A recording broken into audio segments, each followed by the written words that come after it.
Hello everyone, कैसे हो आप लोग। स्वागत करती हूँ आपके अपने चैनल पर।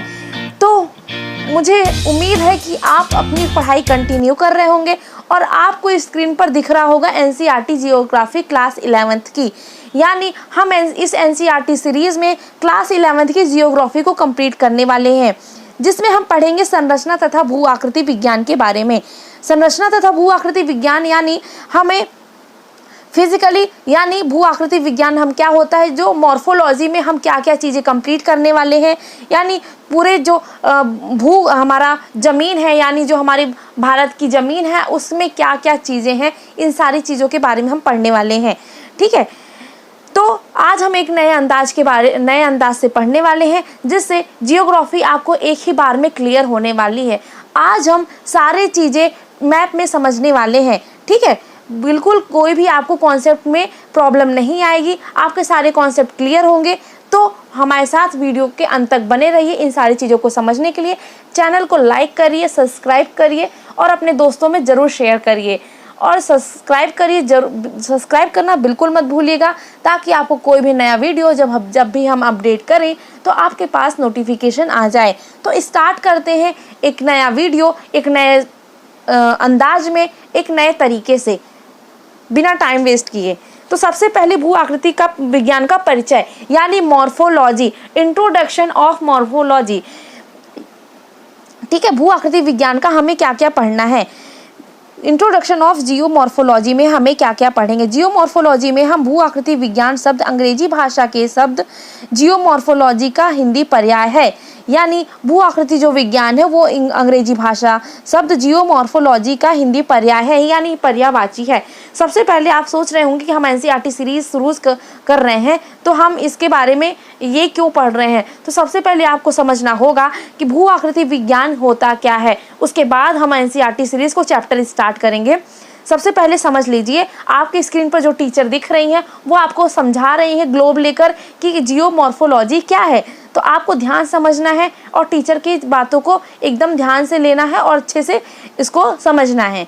भू आकृति विज्ञान शब्द अंग्रेजी भाषा के शब्द जियोमॉर्फोलॉजी का हिंदी पर्याय है, यानी पर्यायवाची है, जिसकी उत्पत्ति ग्रीक भाषा के शब्द जियो अर्थ पृथ्वी, मॉर्फी फ्रॉम रूप, यानी इसका रूप होता है, मतलब रूप होता है, और लॉजी यानी वर्णन से मिलकर बना है। इसका भाव अर्थ है स्थल स्वरूपों का अध्ययन। इसके अंतर्गत ग्लोब के स्थल मंडल के उच्चावच, उनके निर्माणक प्रक्रम तथा उनका मानव के साथ अंतर संबंधों का अध्ययन किया जाता है। ठीक है, यद्यपि इनका प्रारंभ अध्ययन ग्रीक, यूनान, मिस्र आदि में 500 ईसा पूर्व में प्रारंभ हो गया था, तथापि इसका आधुनिक रूप स्वरूप विधि तंत्रात्मक अध्ययन 20वीं सदी से ही विकसित हो गया। इसका प्रारंभ सन 1945 में R.E. हॉल्टन द्वारा जलीय उत्पत्ति वाली अपवाह बेसिन की अकार्मितिक विशेषताओं के विश्लेषण में मात्रात्मक विधियों के साथ ही हुआ है। तो ये थी जनरल इंट्रोडक्शन ऑफ जियोमॉर्फोलॉजी। अब स्टार्ट करते हैं चैप्टर को। मैडम की बात आपको समझ में आई कि नहीं आई, कमेंट सेक्शन में लिख के बताइए कि आपको मैडम के बारे में, जो मैडम ने बताया कि इंट्रोडक्शन ऑफ जियोमॉर्फोलॉजी यानी भू आकृति विज्ञान का परिचय, कितना समझ में आया। ठीक है, वरना मैडम गुस्सा हो जाएंगी। अब नेक्स्ट ये सर आए और इन्होंने कहा ग्लोब में देखो। अब तो आपको देखना पड़ेगा। और इन्होंने क्या कहा, भू आकृति विज्ञान सभी प्रकार के स्थल स्वरूपों की उत्पत्ति तथा उनके व्यवस्थित एवं क्रमबद्ध विकास की व्याख्या करता है। यानी भू आकृति विज्ञान क्या है कि स्थल के स्वरूपों की उत्पत्ति, यानी स्थल स्वरूप में की उत्पत्ति कैसे हुई, उनके व्यवस्थित कैसे हुए, और उनका जो क्रमबद्ध विकास है, यानी जो उनके विकास की सीरीज है, किस प्रकार से विकास हुआ, इनकी व्याख्या करता है। उसे हम भू आकृति विज्ञान जियोमॉर्फोलॉजी कहते हैं। तथा यह भौतिक भूगोल का एक प्रमुख अंग है, यानी यह फिजिकल जियोग्राफी का एक बहुत ही महत्वपूर्ण पार्ट है, जिसे हमें पढ़ना है। अब आप आए और आप कहते हैं कि सर ने ग्लोब में कुछ बताया जो मुझे मिल नहीं रहा है। आपकी फ़ोटो स्क्रीन पर आ रही है कि आप ग्लोब में कुछ ढूंढ रहे हो। बिल्कुल आप ढूंढ रहे हो ना, तो जल्दी से अपने आप को देखिए और बताइए कौन कौन ये ऐसा करता है। तो क्या आपने कभी सोचा है कि मिट्टी की उर्वरता गठन का स्वरूप अलग क्यों है। आपने सोचा है कि मिट्टी का स्वरूप और गठन इतना अलग क्यों है? आपने यह भी सोचा होगा कि अलग अलग स्थानों पे चट्टानों के प्रकार भी अलग अलग हैं। चट्टानों व मिट्टी की आपस में संबंधित चट्टानें और मिट्टी आपस में संबंधित कैसे हैं? क्योंकि असंगठित चट्टानें वास्तव में मिट्टियां ही होती हैं। असंगठित यानी जो बिखरी बिखरी होती हैं वह वास्तव में मिट्टी ही होती है। ठीक है। पृथ्वी के धरातल पर चट्टानों व मिट्टियों की भिन्नता धरातली स्वरूप के अनुसार पाई जाती है। वर्तमान अनुसार पृथ्वी की आयु लगभग 46 करोड़ वर्ष है। इतने लंबे समय में अंतर्जात और बहिर्जात बलों ने अनेक से परिवर्तित किए हैं। अंतर्जात और बहिर्जात बलों के बारे में हम नेक्स्ट वीडियो पे डिटेल से डिस्कस करने वाले हैं। अभी आप इतना समझ लीजिए कि अंतर्जात और बहिर्जात बल ये होते हैं कि जो पृथ्वी के धरातल पर जो बल लगते हैं उन्हें अंतर्जात और बहिर्जात बल कहते हैं। ठीक है। इन बलों की पृथ्वी की धरातली व अधरातली आकृतियों की रूपरेखा निर्धारण में एक महत्वपूर्ण भूमिका रही है। आप पृथ्वी की विवर्तनिक हलचलों के विषय में भौतिक भूगोल का परिचय पढ़ चुके होंगे। क्या आप जानते हैं कि करोड़ों वर्ष पहले इंडियन प्लेट भूमध्य रेखा के दक्षिण में स्थित थी? तो आप अपना मैप उठाइए, पूरे वर्ल्ड का मैप उठाइए, आपके पास जो भी मैप रखा हो। अगर आप इस वीडियो को देख रहे हैं तो मैप के साथ जरूर बैठिएगा। तो आप अपना वर्ल्ड मैप उठाइए और आप देखिए कि जो इंडियन प्लेट थी वह करोड़ों वर्ष पहले, कब की मैं बात कर रही हूँ, अभी की नहीं, करोड़ों वर्ष पहले की, कि भूमध्य रेखा से दक्षिण में स्थित थी। कौन स्थित थी? इंडियन प्लेट स्थित थी। यह आकार काफी विशाल थी और ऑस्ट्रेलियन प्लेट भी इसी का हिस्सा था। तो ऑस्ट्रेलियन प्लेट किसका हिस्सा था? तो क्वेश्चन आपसे पूछ सकता है सिंपली कि जो करोड़ों वर्ष पहले इंडियन प्लेट का हिस्सा कौन सी प्लेट हुआ करता था? तो आप बताएंगे वो ऑस्ट्रेलियन प्लेट हुआ करता था। ठीक है। करोड़ों वर्षों के दौरान यह प्लेट भी काफी हिस्सों में टूट गई। कौन? ऑस्ट्रेलियन प्लेट भी। अब मैडम बोलती हैं, आपके स्क्रीन पर जो मैडम है वो कह रही हैं, और ऑस्ट्रेलियन प्लेट दक्षिण पूर्व तथा इंडियन प्लेट उत्तर दिशा में खिसकने लगी। ऑस्ट्रेलियन प्लेट जो थी वो दक्षिण में यानी साउथ की तरफ खिसकने लगी, और जो इंडियन प्लेट थी वह कहाँ गई? नॉर्थ यानी उत्तर की तरफ खिसकने लगी। क्या आप इंडियन प्लेट के खिसकने की विभिन्न अवस्थाओं को रेखांकित कर सकते हैं? तो कर सकते हैं, तो आप जरूर करिएगा, और यह आपके लिए होमवर्क है। नेक्स्ट वीडियो में मैं पूछूंगी आपसे कि आपने कितने प्लेटों के बारे में मुझे आपने होमवर्क किया है।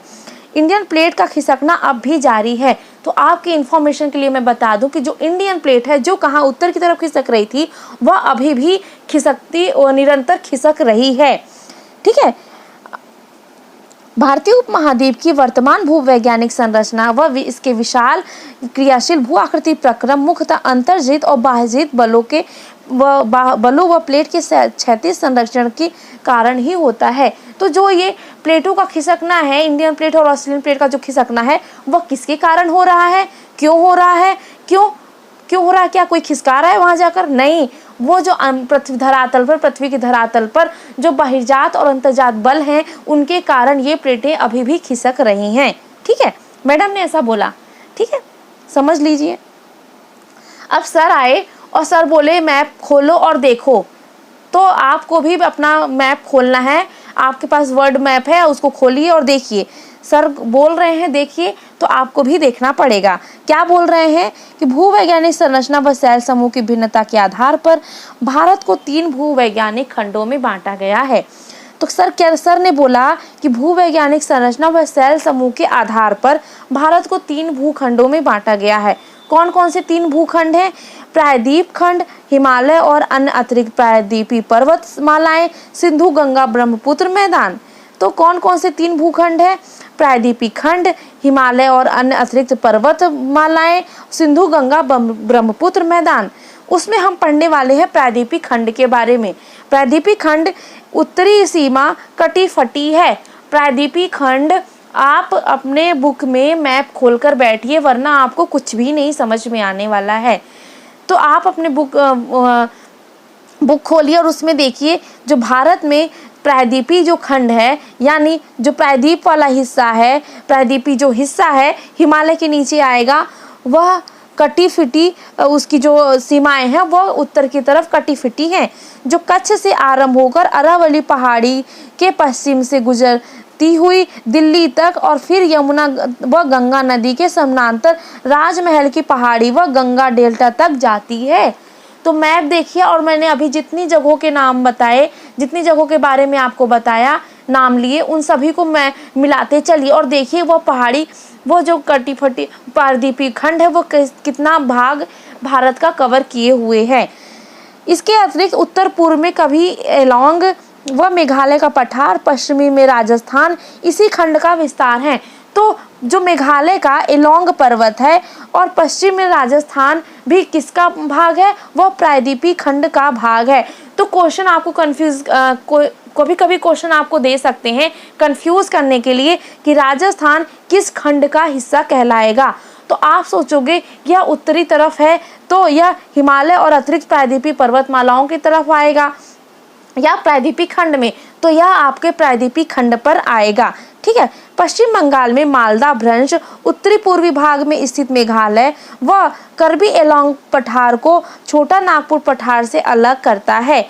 जो पश्चिम बंगाल में मालदा भ्रंश है वह उत्तर पूर्वी भाग में स्थित मेघालय व कर्बी एलोंग पठार जो छोटा नागपुर के पठार से अलग करता है। ठीक है।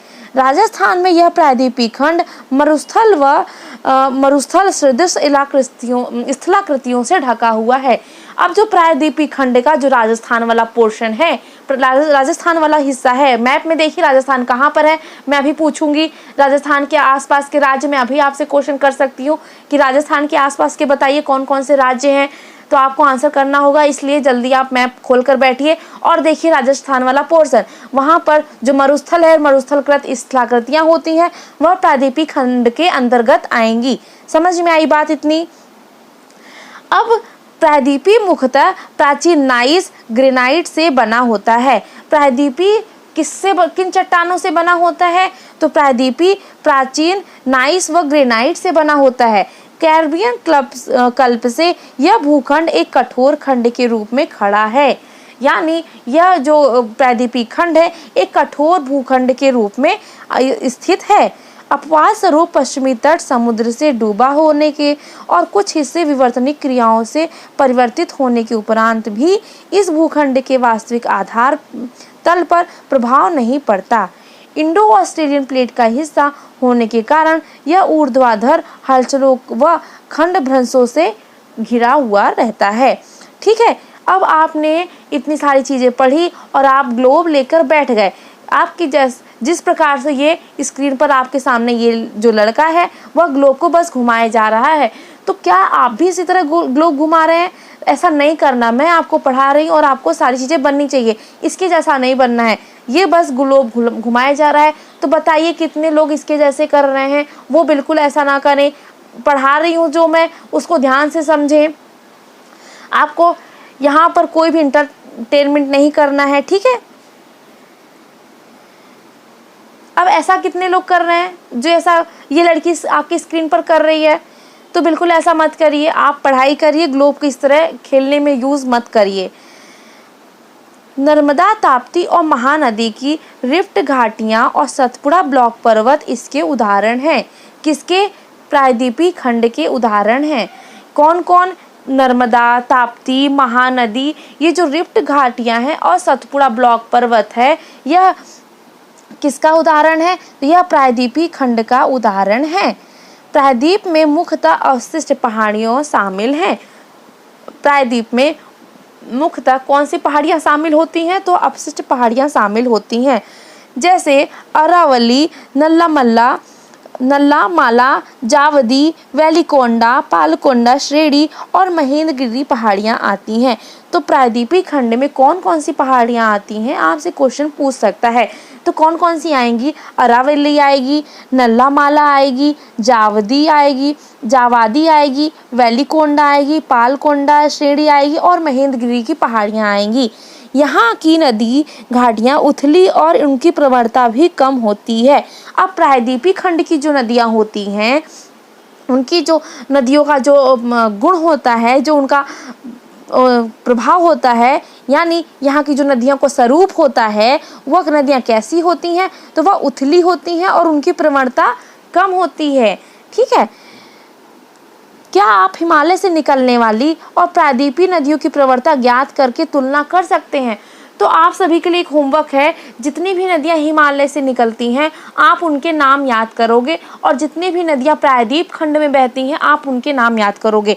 दोनों के डिफरेंस मैं आपको नेक्स्ट वीडियो में क्लियर करूँगी कि प्रायद्वीपीय नदियों में क्या डिफरेंस है और हिमालय से निकलने वाली नदियों में क्या डिफरेंस है।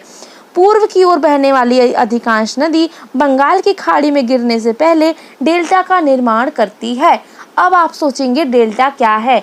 तो डेल्टा, जब कोई नदी समुद्र यानी खाड़ी में गिरने से पहले जो जगह का निर्माण करती है उसे हम डेल्टा कहते हैं। तो जितनी भी नदियां हैं जो पूर्व की तरफ, यानी पूर्व में क्या है हमारे बंगाल की खाड़ी है और पश्चिम में क्या है अरब सागर है, तो पूर्व में बंगाल की खाड़ी में गिरने से पहले डेल्टा का निर्माण करती हैं। तो जो नदियां पूर्व में यानी बंगाल की खाड़ी में गिरती हैं वह डेल्टा का निर्माण करती हैं। महानदी गोदावरी कृष्णा द्वारा निर्मित डेल्टा इसके उदाहरण हैं। तो पूर्व की तरफ बहने वाली नदियों में महानदी है, गोदावरी है, कृष्णा है, ये सभी नदियां क्या करती हैं? डेल्टा का निर्माण करती हैं। तो समझ में आई इतनी सी बात? कैसा लगा आपको वीडियो? आप कमेंट सेक्शन में ज़रूर बताइएगा। वीडियो को फिर से रिवीजन ज़रूर करिएगा एक बार, और अपने जो मैंने संरचना और भू आकृति वाला चैप्टर पढ़ाया है क्लास 11th का एनसीईआरटी जियोग्राफी का, उसको आप फिर से एक बार रीडिंग कर लीजिएगा ताकि आपके सारे कॉन्सेप्ट क्लियर हो जाएं। और वीडियो को शेयर ज़रूर करिएगा ताकि आपके दोस्तों को भी ये सारी चीज़ें बिल्कुल कॉन्सेप्ट क्लियर हो उनका। और वीडियो को लाइक करिए। तब तक के लिए पढ़ते रहिए, खुश रहिए और फिट रहिए। Thank you.